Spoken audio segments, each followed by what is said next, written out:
As the month of the Rosary, October, winds down, I'd like to share a bit about family rosary time growing up.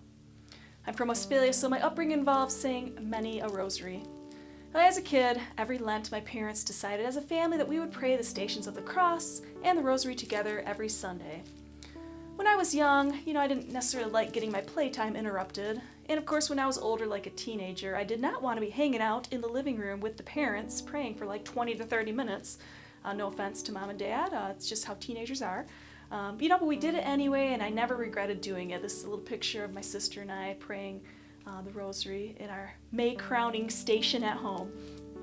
We also took road trips in the summers. You better believe that before we were allowed to turn up the radio and play the music in the car or zone out reading a book, we said a family rosary for a safe trip anytime we had a distance of more than like 30 minutes or so in the car together.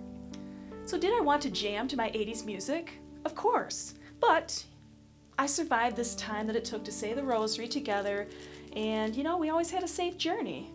And even now I find myself drawn to praying a quick rosary if I have a little journey ahead of me. And sometimes it does take a little coaxing. I think, gosh, this great classic rock music on the radio, I'd rather just listen to that. But I do try to say a rosary if I have a trip ahead of me, and that small delay doesn't hurt at all. So, traditional rosaries can take 15 to 20, maybe even longer time to say it. Unless you're my grandma, she could do one in like 7 minutes. But I'm exaggerating a little bit. But joking aside, no matter how fast you go with the rosary, it can seem like a long time for a kid to sit there and engage in prayer. But my parents were clever. They had my sister and I each take turns leading a decade of the rosary, so this kept us engaged.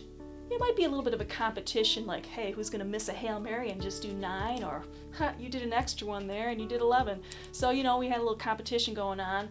There were also times of giggling or arguing, maybe, little elbow action, maybe some orderliness, boredom, zoning out. But the important thing is, we still did it. And when I look back to that time, I'm very grateful for the time we took to pray together as a family. It did not have to be perfect to be a treasured memory for me today. So family prayer time could seem utterly impossible, especially in today's busy society. But you know what? Just make some time. Doesn't have to be long, there are going to be some bumps, but pray through them anyway. Guaranteed your kids will treasure that time together. I know I'm incredibly grateful for these family prayer times together, and I would never ask for that time back, even for a little extra jam time to my 80s music. Never regret. Just praying the rosary. Thanks.